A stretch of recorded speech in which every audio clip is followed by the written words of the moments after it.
Hey guys, today I'm going to be working with Propolis. I am going to be making my Propolis lip balm and my hand and wound salve.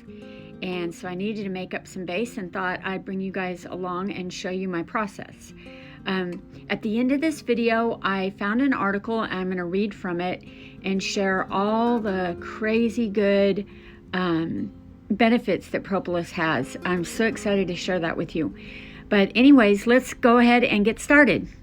I did a video a while back on how to take bee pollen, and everybody loved that video.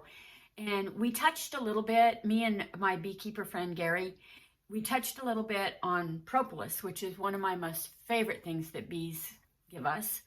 But it's very hard to work with, and a lot of people don't really know about it and stuff. Anyways, I've had lots and lots of questions on ratios, how to work with it, blah, blah, blah. So I thought, since I make a honey pot lip balm I sell in my store, and I also make a healing salve out of the propolis, that I would go ahead, while I'm making my base, I make it out of coconut oil, I would go ahead and show you my process and talk a little bit about it. Now, I usually get propolis from beekeepers, local beekeepers, but propolis is not like honey. It's not something that's super abundant for us, and you don't want to take too much from the bees. So, and the bees use the propolis, it's pollen. It's like a glue is what they take the pollen and bee spit, I guess, and enzymes like and everything, and they make it into this like glue, and they fill cracks and crevices in their hive. And what they do is they do make an overabundance of it if they need it. And so like an experienced beekeeper will go in, and when he's cleaning up the hive and checking on everyone and everything, if there's too much, you can go ahead and process that and take it from them, because they don't need it, and it's just not, there's no reason to have it there. So anyways, I do buy mine off of Amazon occasionally, and I'll link that down in the description box. Just need to get propolis is always natural. Like, there's no way for them to chemically, if you're getting raw propolis, you get it in this form right here, and it's just a big black, hard as a rock. It's like, kind of like, looks like glass. The smell is so concentrated. I can't even describe the smell. It's very strange. It's good though. But, and you can take propolis like tinctures and stuff. It's antibacterial, antifungal, antimicrobial. I mean, it's the bees make this, and it's to keep everything super sterile and clean in their environment, in their beehive. And they also, I think they use it somehow in the brooders, like where they make the little things, capsules where they put the babies in. But anyways, you can smell the medicinal. It's crazy. But anyways, if you buy propolis, good propolis, that's just been raw and it just comes straight from the hive, it's going to look like this. And as long as it says 100% pure bee propolis in the ingredients, you really can't go wrong. So anyways, I buy it on Amazon, or I get it local, and my local guys run out of it really fast. It's, like I said, it's not super, super abundant. Now, a lot of people dissolve this into an alcohol form with a beaker and everything, and keep it stirring and make tinctures out of it that way. You can also infuse it in like vodka and stuff and have it sit on your shelf for like 8 weeks or a year, or however long, however strong you want it. I always need it in an oil base. So what I do is I use unrefined organic coconut oil. That's what I use as my base.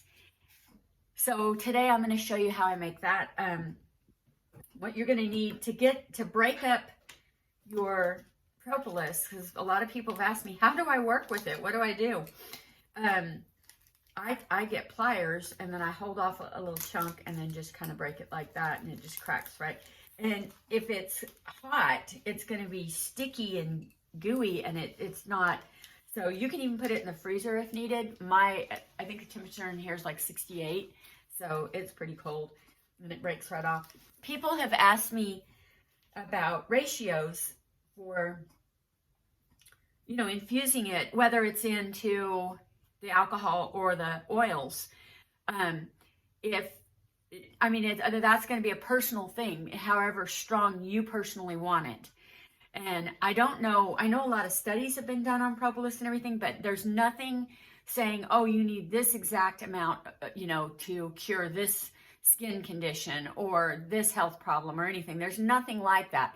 So it's very experimental for you, and the way I've done it for me, for my lip balm, which I started using on myself and my friends and my family and everything, and we all loved it. And then I started selling it, and it just flies off the shelf all the time. Everybody loves my lip balm. It's the most amazing thing on your lips. And then I make a salve as well, and I make that salve just a little, like 2% stronger for cuts and scrapes and things, and you know, whatever you need it for. And it has healed all kinds of crazy things. Like propolis is insane. But for my lip balm, I do around a 3.5% ratio. So what I'm going to do, today I'm going to make about 6 ounces. I'm just going to make up a small batch. I usually always make up small batches. It lasts forever. Once you've made this, you can put this in, you know, your cupboard and just have your coconut oil propolis. And oh my gosh, it smells so strong. You can smell it through the glass. You'll find this stuff permeates everything, the smell. It's crazy. So I'll show you how I do it. Let me turn on my, oh, there it is. I turn on my scale. Now, before I start measuring out the oils and everything, I want to talk about using, you know, what pot to use and everything, because this is from my last batch, and I had stuck this in the freezer because it will stick. And I designate a pot, and anyways, you won't be able to wash this. Like, you can't just wash it out. It won't come out. So it's best to throw it in the freezer, and then it will like flake and get kind of strange, you know, and it'll flake off, and you'll be able to clean it that way. But I am going to go ahead and infuse a little bit of coconut oil back into this because I can smell it still has some properties. You can usually only use your propolis one time, but I mean, there's times when you're going to be able to get 2 times out of it. I'm going to go ahead and make this little batch up real quick with what's left in this pot, and I'll be right back. Okay, so this was that first batch that I made with the propolis from the last time that I froze, and it smells really good, but it's definitely dark and very cloudy, and it's fine for personal use and everything. And I mean, I don't like to waste any of the propolis, so I get a second dose out of it. But I wouldn't want to sell this for my lip balm. So I'm going to start with fresh and clean the pot. Now, if you don't freeze your pan, there's no way to clean your pan off. And you can see I could work hard to get all this off if you want to use a pan, but I've dedicated this pan to that. And stainless steel works best for this. This little bit won't really come up because it's so stuck that it's still got that sticky resin in it, so it's good, and when it heats up, it'll be fine. Now, I am going to measure out for this batch. I'm going to measure out, let me tear this out. I'm going to do 510 grams of coconut oil, which I think is like right around, let me get my gloves on. Like I said, you can make it any way that you want to make it strength-wise. But I'm measuring this out to 510 grams. I like using grams because it's just more precise than using ounces. So that's quite a bit. And it's cold in here, so my coconut oil is not wanting to cooperate. All right, I'm at 510 grams of coconut oil. And then I am going to go ahead and put in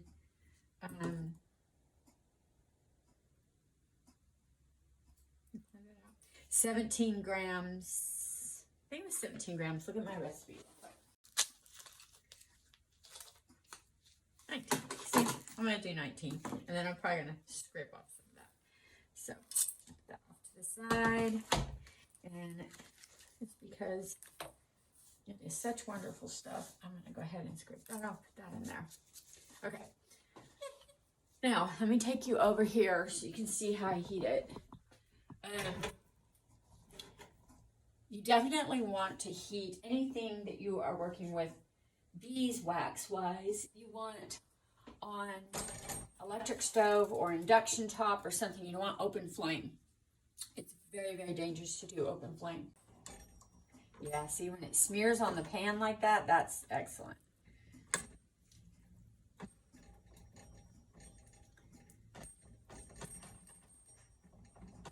Really, it would be best to take your whole propolis chunk and put it in here, and then add, you know, a gallon, have a big sauce pot and add a gallon of coconut oil or something and do it all at one time, so that way it doesn't break up into little shards, because it really does have trouble melting down when it's in little teeny tiny pieces. But I've just been doing it this way because I make small batches all the time. But like I said, you can only use the coconut oil one time. I mean, the propolis one time. It really does extract all the goodness out of it. You can just tell. Now I'll let this sit for on extremely low heat. And I've got it a little higher just to melt it down quickly. But I'll let it sit for an hour or two. You really don't want to go too long, because then you can actually start like burning it. And you can, I mean, I found in about an hour, I've gone as long as 2 hours, but that's because I was busy or something, not because it needed it. Because when you're walking through your shop or your house and you can smell the propolis, that's to me when it's done. Like you'll know it's done because you'll smell the wonderful smell of propolis all through the house. I'm going to go ahead and just turn this down, and then I'm going to let it sit and do its thing for a little while, and I'll keep checking it, because I mean, you don't ever want your oil to get so hot, you know, that then it could catch on fire or burn or anything like that. So stay with it. You can go off and do things, but be aware that you've got it going, and keep coming back and checking it constantly, and give it a little light stir. Let me check the temperature real quick and see where we're at. Let's see. Yeah, see, it's not even, it's just now getting close to 80. So it's not even that hot. I would say it probably needs to be around like 110, maybe 115 or 20, and just stay right there to really extract all that stuff out of that propolis. I'll be back. Okay, so we're back. It's been about 20 minutes, I guess. And you can see this is really melted down. It's all soft and pushes around real easy and everything. As this really starts to infuse, now that it's heating up, it's gonna turn kind of a golden yellow color. So we'll just let it keep going. Let me take the temperature of the oil.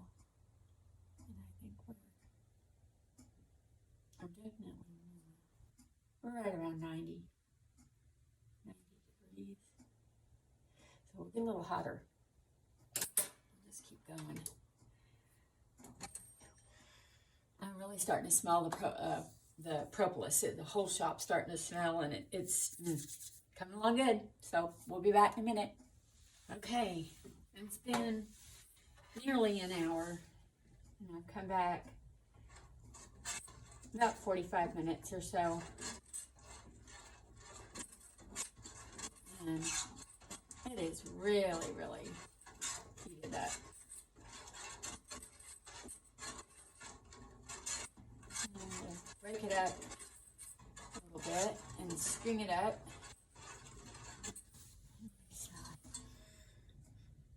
Yeah, I can smell it. It's really strong. Okay, so what I'm going to do is I'm going to let it go about another 10 or 15 minutes, and then we'll go ahead and cool it down and pour it into the the glass and get it ready for lip balm. Anyways, guys, this is what I stored in. I just stored it in a mason jar. It had some in it, and I don't wash it out, clean it out or anything. I just keep pouring new on it because it's so antibacterial, antimicrobial. I mean, it's constantly clean, so it doesn't matter. You don't have to clean it. I pour this really slow, like I was talking about. Maybe I'll change the camera where you guys can see, because those little pieces are going to try to come in there. So let me change my camera. See in there, there's like little tiny flakes and things floating around in there. And there's really no way to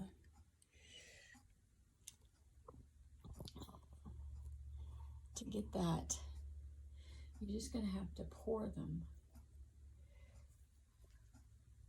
This glass is cold. It's so cold in here.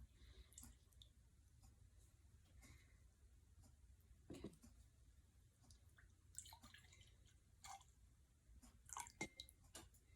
See, I just pour it really slow, and all that's going to stay up there anyway, all that propolis. It's not going to.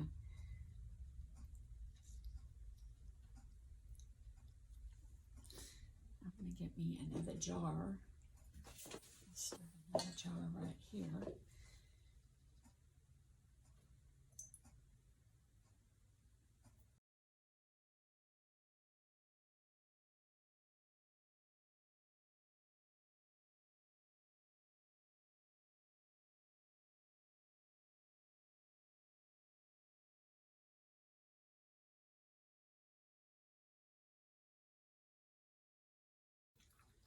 Now I can smell it, and I can smell there's still a whole lot of good propolis left in here, so I might just go ahead while it's all hot and make another batch.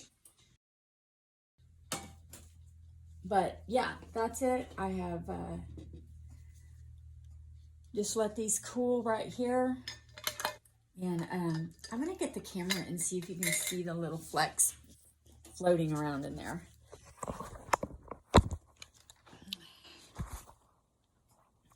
I'm going to see if you guys can see it. I don't think you can. The camera's just not going to pick it up. But there's little flecks in there. There's just too much. You can just see the fingerprints on the glass. Oh, there you can kind of see them. But it's just not going to be that clean. You can't get it any cleaner than that. But anyways, I'll mix this with my shea butter and beeswax to make my lip balms right here. So, and you could do the same thing. You could do shea butter and beeswax. I do that for the salve too, and make your own salve. Or you can just use this coconut oil just like this as a hand salve, or if you get a wound or a cut. I've used this on horses with really deep bad cuts and stuff. It's excellent for scar tissue. It's just the best stuff ever. Definitely got to get some.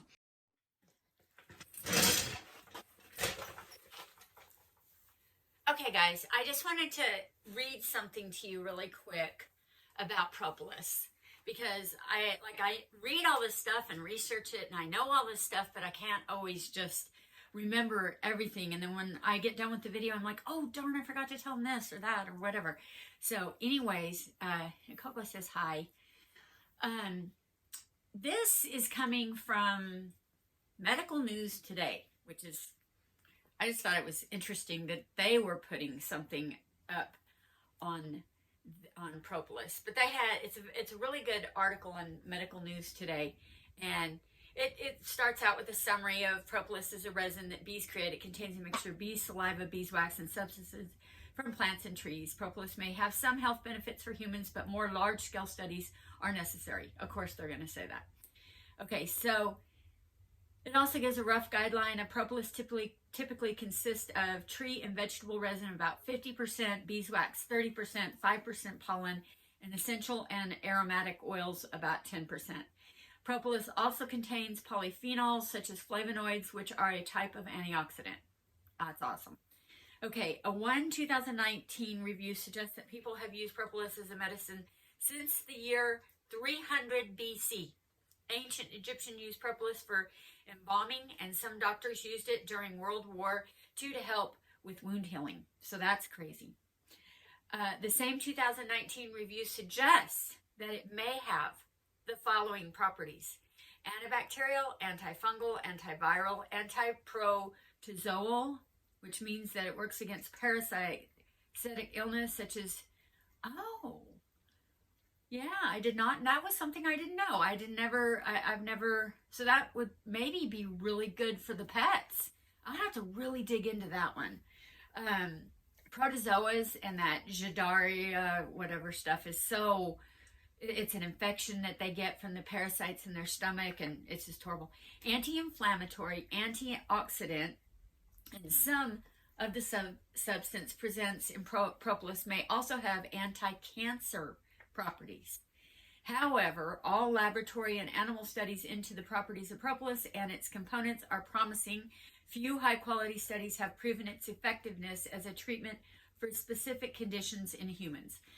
Of course, they're not going to study it completely just because it's probably too amazing, as it really is. Modern research suggests that propolis may be used for minor wounds, oral hygiene, inflammation, and cold sores. And this stuff, there's just, regardless if there's reviews, the anecdotal reports are insane. So, it's, oh, also, I did know about this. According to the same 2015 review, propolis also appears to prevent the formation of calcium phosphate, which is the main component of dental plaque. So brushing with anything or rinsing your mouth with a propolis tincture, probably really a good idea. Propolis and honey are also antibacterial, which may make them useful as an ingredient in dental care products. According to one small study in the review, propolis significantly decreased the amount of bacteria in the saliva of people with periodontal disease. Inflammation, the antioxidants in propolis may work to reduce inflammation, such as inflammation that arthritis causes. Animal studies have tested propolis as an anti-inflammatory agent in rats and mice with arthritis. In both studies, the propolis inhibited swelling and appeared to have an impact on how inflammation developed. Scientists believe that propolis may regulate inflammatory substances in the body, such as prostaglandins. It also goes on to talk all about like herpes, all the different types of herpes that, like this herpes simplex viruses and cold sores and all that kind of stuff. It's crazy how much it has on that. It does talk about insufficient evidence, although people have used propolis for many health conditions in the past. There's not strong scientific evidence to support all of them. They've also looked into another review that can manage diabetes in human. Laboratory studies are showing that the compounds in propolis may inhibit cancer cell growth or induce cell death, apoptosis. Some in vivo tests have shown that flavonoids from propolis can inhibit the development of oral cancer, lung cancer, skin cancer, breast cancer, and more. And then it goes all on COVID. I'll link this in the description box. This is pretty cool coming from Medical News Today, because they're a very, they're always pretty quick to kibosh everything that has anything to do with natural. But the 2020 study in the Journal of Phytotherapy Research argues that propolis antiviral properties may mean that it works against SARS-CoV-2. This is the coronavirus that causes COVID. Previous laboratory studies have shown that propolis exhibits antiviral activity against other types of viruses, including rhinoviruses, influenza, the regular flu, respiratory syncytial virus, I don't know what that is. Propolis also appears to help stimulate the immune system. For these reasons alone, the researchers suggest that propolis may help with preventing SARS-CoV-2 infections. However, while clinical trials on propolis' ability to prevent COVID are underway, there's currently no evidence to suggest that it's effective for this purpose. So don't go out and think, oh, I'm taking propolis, I'm fine. Whatever you guys are doing to help prevent yourself from that horrible thing, I don't want to talk about it too much because YouTube gets kind of weird, but it's just, read this article. This is really, really cool. And there's just hundreds on here. Propolis is amazing stuff. It really is. And I know it's really good for animals too, because I'm sure, the bees are amazing. They just have their little way. And I'm not a vegetarian. I'm not vegan. But I don't eat any kind of meats that are farm factory raised. And I do believe in, using honey products and bee products. But I think it should be done in a way that we're not, robbing them and stealing from them. But they make overabundance. It's like my chickens. They lay eggs there's no way my chickens could utilize and hatch all the eggs that they lay. If they only laid a certain amount and then sat on them and everything, that's not what they do though. And most of the time those eggs just get sprawled everywhere. They don't even want them. They just lay them, and there's certain times of the year they don't want to be broody. They don't want to nest. And when they want to nest and they're gathering them up and want to sit, I let them sit and hatch some babies. So, I believe that there's a way to be, and I love vegans because I love the fact, what they stand for and everything. But I do believe that we're allowed to use some of the bee products and share their wonderful knowledge that the bees have of how wonderful the propolis and royal jelly and honey and beeswax and all that stuff is just amazing. But anyways, if you have not used propolis, I hope this video will help you, maybe learn to start using it and how to work with it, because it's very difficult to work with. And, or maybe order some propolis tincture or propolis oils or whatever, and start just using it before you start making your own stuff. But any good homesteader or anybody who's going natural or anything should really know about all the wonderful benefits the bees have that we can use. Anyways, go ahead and give me a thumbs up if you like this video and you found any value out of it, and subscribe to my channel. I'll have lots more videos coming on natural stuff for us and for our pets. And yeah, we'll talk to you later. Bye.